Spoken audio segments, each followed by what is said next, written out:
Hello दोस्तों, जैसा कि आप लोग देख सकते हो ये ओला का S1X है और इसका हब मोटर है।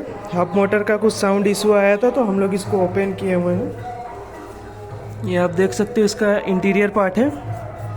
इसको हम लोग साफ़ करेंगे, साउंड प्रॉब्लम इजीली ठीक हो जाएगा।